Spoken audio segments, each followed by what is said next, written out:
what's up mga ka-DIY? Kumusta kayong lahat at mga supporters natin at mga subscriber natin.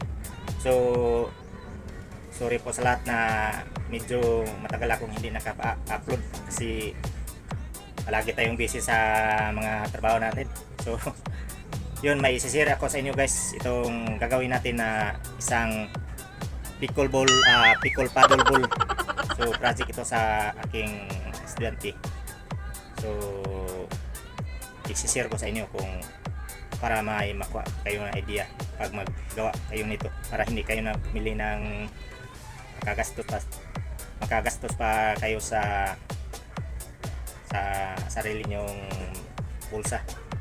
So ito ang ating gagamitin guys, ipakita ko sa inyo ang mga gamit, mga tira-tira lang to sa mga ano natin. So ito guys, ipakita ko sa inyo. So let's go. So ito ang ating gagamitin. Ito, isang plywood na 3/4.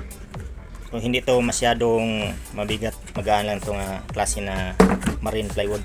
Tira-tira to sa ating mga ginawang soundbox, mga DIY natin nga mini video key.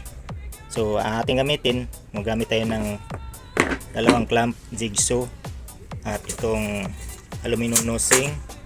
Gamit tayo ng grinder pang hasa sa dito. May layout na to guys, at magamit pa tayo ng ganito. Ito yung ginagamit natin sa mini video key na leader. Yan ang gamitin natin sa pagbuo natin ito. So may layout nito guys. Ang ginawa kong pag layout nito is ang sukat niya is hanggang dito is 15 inches. Saka ang lapad niya is 7 inches. So may layout na siya. Ito ang ginagamit ko dito, saka dito. Buo pa to guys, hindi pa to na gamit. So dito, saka dito sa kabila. Yun, ganito. Oh. Ang sukat nito sa dito sa kaniyang handle 4 inches ang sukat sa kaniyang handle. Ganito lang layout niya guys, screenshot nyo na lang. Ang dito sa pinaka handle niya is ganito, kasing laki ng roller. So dalawa to guys. So i-cutting na natin. So samahan niyo ko guys, let's go.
Hmm.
Sama.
Ini tuh ada di mana, Pak?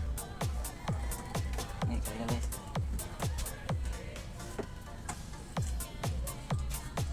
Video na kan?